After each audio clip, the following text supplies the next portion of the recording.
सभी को सादर प्रणाम। नमस्कार, आप सभी का सत्यार्थ प्रकाश संदेश यूट्यूब चैनल में मैं विकास आर्य आपका हार्दिक स्वागत करता हूं, अभिनंदन करता हूं। मित्रों, हम स्वामी महर्षि दयानंद सरस्वती द्वारा रचित सत्यार्थ प्रकाश पुस्तक के ऊपर चर्चा कर रहे हैं। ये तो आप सबको ज्ञात है ही है। उसके अंतर्गत चलते हुए हमने आपको इसकी भूमिका, प्रथम समोल्लास, द्वितीय समोल्लास विस्तार पूर्ण से आपको भली प्रकार से पिछली वीडियो के माध्यम से समझा दिया है, बता दिया गया है।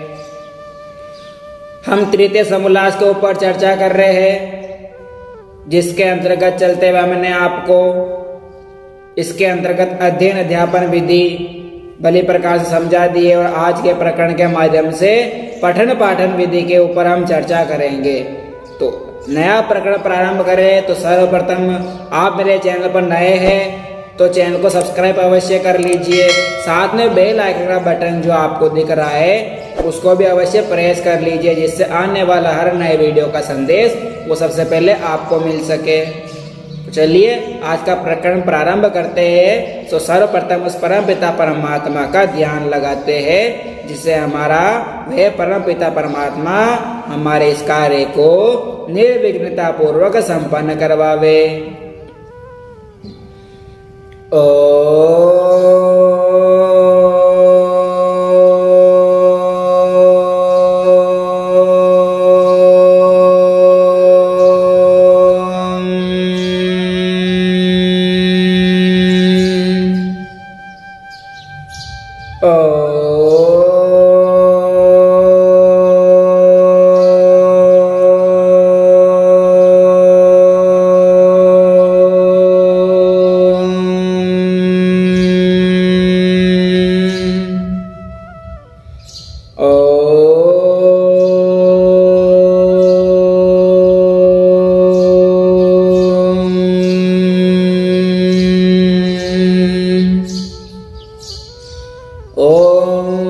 शन्नो मित्रः शं वरुणः शन्नो भवात्वयः शन्नः इन्द्रो बृहस्पतिः शन्नो विष्णुरुक्रमः। नमो ब्रह्मणे नमस्ते वायुः त्वामेव प्रत्यक्षं ब्रह्मासि त्वामेव प्रत्यक्षं ब्रह्म वदिष्यामि, ऋतं वदिष्यामि, सत्यं वदिष्यामि। तन्मावतु तद्वक्तारवतु, अवतु माम् अवक्तु वक्तारम्। ओम शांति शांति शांति। मित्रों, हमने पिछले वीडियो के माध्यम से, प्रकरण के माध्यम से व्याप्ति क्या होती है, जिस प्रकार उदाहरण दिया था कि धुआं, धूम्र किस प्रकार ब्रह्मांड में चारों दिशाओं में व्याप्त होता है। अग्नि जब हम जलाते हैं उसको किसी प्रकार हम प्रयत्न करके उसको बुझाते हैं तो उससे धुआं उत्पन्न होता है, धूम्र उत्पन्न होता है और वो किस प्रकार जगह जगह जाकर इस ब्रह्मांड में व्याप्त हो जाता है। और हमारी परीक्षाएं किस प्रकार होनी चाहिए, हमारा सिलेक्शन किस प्रकार होना चाहिए, उसका हमने विस्तार से अध्ययन किया है। तो आज का जो प्रकरण है उसके बारे में हम चर्चा करेंगे। पठन पाठन विधि अथा पठन पाठन विधि, यही हमारे तृतीय समोल्लास के अंतर्गत भी आ रही है। तो इसमें कहते हैं पढ़ना और पढ़ाना किस प्रकार होना चाहिए, पढ़ने वाला कैसा होना चाहिए, पढ़ाने वाला कैसा होना चाहिए, उसके ऊपर आज हम विस्तार से भी चर्चा कर रहे हैं। तो प्रथम है पाणिनि मुनि कृत शिक्षा, जो सूत्र है यहाँ पर महर्षि पाणिनि कृत जो अष्टाध्यायी बताई गई है उसके जो सूत्र है, तो सर्वप्रथम ब्रह्मचारी को पाणिनि कृत जो व्याकरण के जो सूत्र है वो अवश्य याद करवावे। यानी जब पठन पाठन प्रारंभ किया जाए तो आचार्य गण उसका सर्वप्रथम मनुस्मृति जो हमारी है पाणिनि कृत, उसके द्वारा उसका पठन पाठन करावे। उसकी रीति अर्थात इस अक्षर का ये स्थान है, ये प्रयत्न है, ये कारण है।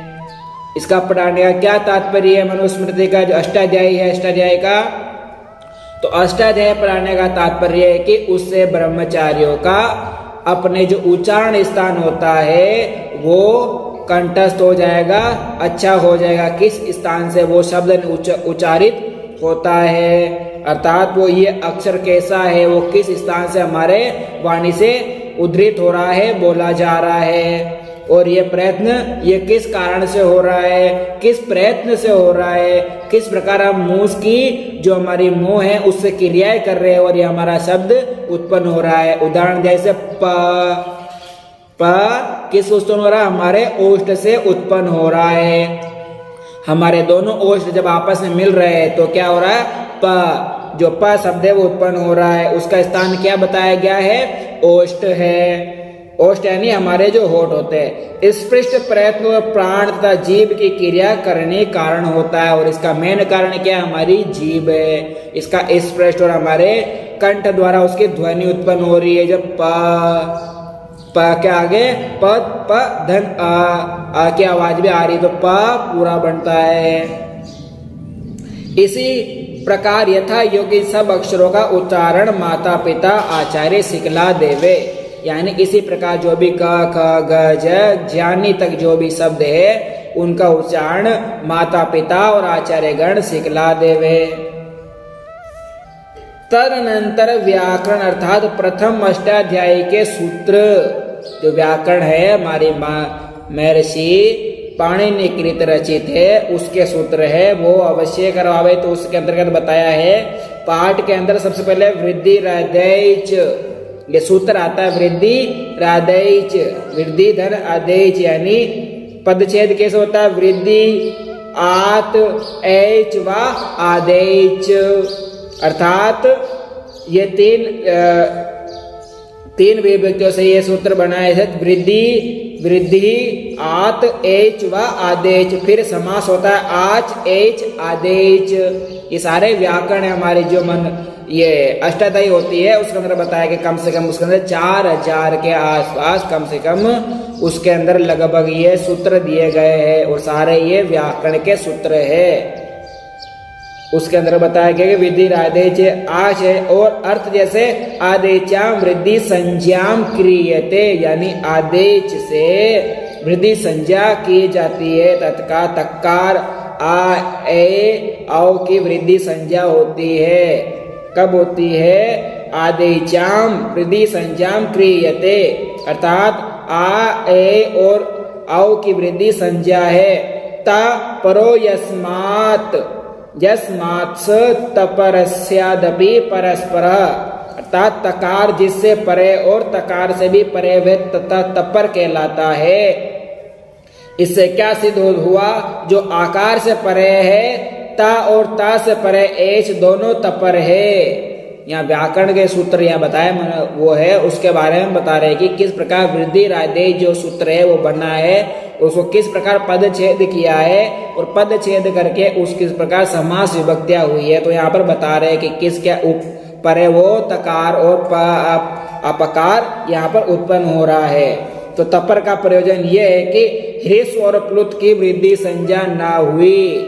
यहाँ पर क्या हुआ, यहाँ पर वृद्धि आदेश से कि तपर का प्रयोजन यहाँ पे सिद्ध होता है, उसका कारण यहाँ पे सिद्ध होता है कि उससे ह्रस्व यानी जो छोटे शब्द होते हैं उससे और प्लुत के वृद्धि संज्ञा न हुई। उदाहरण हुआ भाग, यहाँ भज धातु से घई प्रत्यय कर बही भाग, यहाँ पर उदाहरण दिया भाग, यानी यहाँ पर भज धातु से घई प्रत्यय करने पर ग धन ई की संज्ञा इत संज्ञा होके लोप हो जाता है। ई पश्चात धातु में घई प्रत्यय के उसके पश्चात भज अ, यहाँ झकार के पूर्व बकार रोध का अकार को वृद्धि संज्ञक हो गया, और जो भाज पुनः ज को ग हो गया वो अकार के साथ मिलके भाग, यह प्रयोग सिद्ध होता है। ये सिद्धियां की जाती है सूत्रों के आधार पर, उदाहरणों के आधार पर, धातु रूपों के आधार पर ये हमारी सिद्धियां पूर्ण होती है।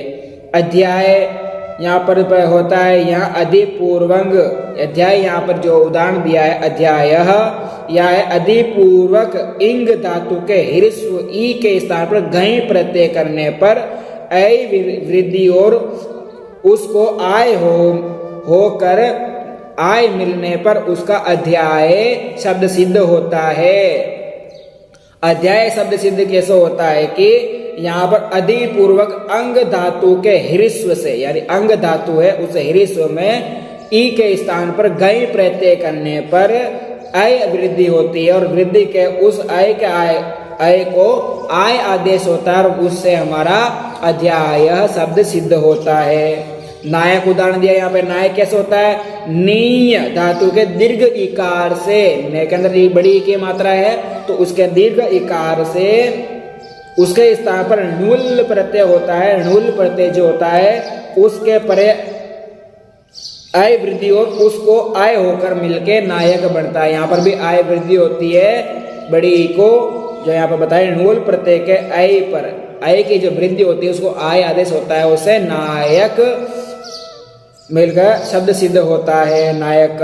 और स्तावक, यहाँ स्ता धातु से णुल प्रत्यय होकर ह्रस्व होता है और उकार के स्थान पर औ वृद्धि होती है, और औ को आप आदेश होकर आकार में मिल गया तो वहां पर स्तावक शब्द सिद्ध होता है। क्रिय धातु से आगे णुल प्रत्यय, उसके ण के इत संज्ञा होके उसका लोप हो जाता है और गु के स्थान पर अक आदेश हो जाता है, और रिकार के स्थान पर आर की वृद्धि होती है और कारक शब्द सिद्ध होता है।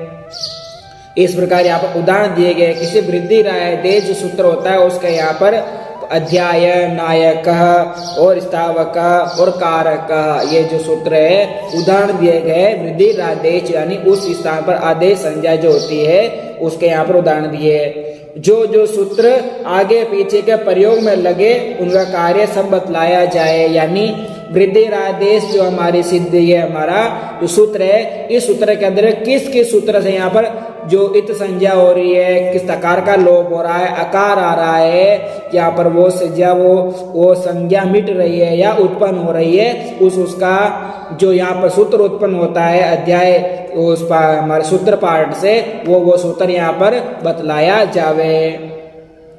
आगे कहते हैं सिलेट अथवा लकड़ी के पट्टे पर दिखला के कच्चा रूप धर के, जैसे भज गई सू, इस प्रकार धर के प्रथम धातु के आकार का लोप, पश्चात घकार, फिर य का लोप और भज धन सु ऐसा रहा, फिर अ का आकार वृद्धि और ज के स्थान पर घ होके भाग सु, पुनः आकार में मिल जाने से भा धन सु सब रह जाता। इस प्रकार यानी शब्दों का उनका छोटे छोटे भागों में उसके टुकड़े करके उस बालक को सिखलावे। कौन सिखलावे? माता पिता और आचार्य जन। ये जो हमारे पठन पाठन विधि प्रारंभ होती है उसके अंदर बतलाया गया है। आपको थोड़ा बहुत अटपटा सा लग रहा होगा, परंतु इस चीज को समझना चाहिए किस प्रकार हमारा अध्ययन होना चाहिए। यानी प्रारंभिक शिक्षा जो होती है वो किस प्रकार होनी चाहिए। यानी प्रारंभिक से हमने द्वितीय समोल्लास में बताया था कि बालक और बालिका की प्रारंभिक शिक्षा किस प्रकार होनी चाहिए, और इसमें पठन पाठन किस प्रकार होना चाहिए वो यहाँ पर बतलाया जा रहा है। तो यहाँ पर जो हमारे स्वर और व्यंजन होते हैं वो उनके बारे में बता रहे हैं, वो किस शब्द से मिलकर बनते हैं, उनको टुकड़े करने पर वो कैसे टुकड़े किए जाते हैं, किसकी आ संज्ञा होती है, किसकी इत संज्ञा होती है, उसके बारे में बता रहे हैं कि स्थान में रू हो के पुनः उकार की संज्ञा के लोप हो जाता है, इत संज्ञा लोप हो जाने से भागर ऐसा रहा। अब रेप के स्थान पर विसर्ग संज्ञा आ जाती है और भागा ये शब्द सिद्ध होता है। जिस सूत्र से जो कार्य होता है उसको पढ़ा के और लिखवा करके कार्य करवाया जावे, यानी उसको पढ़ाया जावे। जो हमारा तख्ता होता, तख्ते पलट जो होता है, स्लेट होता है, उसके ऊपर उस चीज को पढ़ा कर लिखा कर उसको याद करवाया जावे।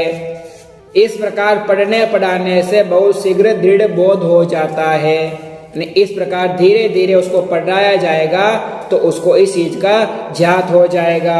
एक बार इसी प्रकार अष्टाध्यायी के पढ़ा के धातु अर्थात अर्थ सहित उसको अर्थों के माध्यम से उसको इस प्रकार सिखलाया जावे कि वो एक बार में उस चीज को याद कर लेवे। इस प्रकार धातु पाठों का भी अध्ययन करवाया जावे। यानी जब धातु पाठ हमारे कंठस्थ हो गए तो उस आधार पर हमारे जो ये अष्टाध्यायी के सूत्र है वो अच्छे प्रकार से हमारे को भले प्रकार से याद हो जाएंगे उस बालक को। फिर इस प्रकार अष्टाध्यायी का सूत्र हो जावे, धातु पाठ हो जावे और 10 लकारों के रूप हमारे जो लकार होते हैं उन 10 का भी अच्छे प्रकार से उन प्रक्रियाओं से सहित सूत्रों के उत्सर्ग और सामान्य सूत्र जैसे कर्मण्यन कर्म उपपद लगा और धातु के मात्र से अण प्रत्यय हुआ, उस प्रकार जैसे कुंभकार जो सिद्धि होती है किस प्रकार होती है कि कुंभकार के अंदर पश्चात अपवाद सूत्र है आतो अनुपसर्ग, ये अपवाद सूत्र यहाँ पे उत्पन्न होता है कि उपसर्ग भिन्न कर्म उपपद लगा हो तो आकारांत धातु से का प्रत्यय होता है, अर्थात जो बहुव्यापक जैसा कि कर्मोपपद लगा हो तो सब धातु से अण प्राप्त होता है। और इस विशेष से अर्थात अल्प विषय उसी सूत्र के विषय में आकारांत धातु को का प्रत्यय ग्रहण होता है और का प्रत्यय अपवाद होने से जिसे उत्सर्ग के विषय में अपवाद सूत्र की प्रवृत्ति होती है वैसे अपवाद सूत्र के विषय में उत्सर्ग की प्रवृत्ति होती है। जैसे चक्रवर्ती राजा के राज्य में मांडलिक और भूमि वालों की प्रवृत्ति होती है वैसे मांडलिक राज्य आदि के राज्य में चक्रवर्ती की प्रवृत्ति होती है। इस प्रकार उनको ये सूत्रों का आदेश उनको अवश्य करवाया जावे और पाणिनि जी जो सूत्र है उनको धीरे धीरे उनको कंठस्थ करवाया जावे। तो चलिए आज के प्रकरण को हम यहीं पर ही विराम देंगे और इसके अंतर्गत और किस प्रकार से उनका पठन पाठन होना चाहिए वो हम अगले प्रकरण के बारे में चर्चा करेंगे। तो जब तक के लिए आज के प्रकरण को यहीं पर विराम देंगे। आप मेरे वीडियो पर मेरे चैनल पर नए हैं तो अवश्य इसको सब्सक्राइब कर लीजिए, साथ में बेल आइकन का जो बटन है उसको अवश्य प्रेस कीजिए जिससे आने वाला हर नए वीडियो का संदेश वो सबसे पहले आपके पास पहुंच जाएगा।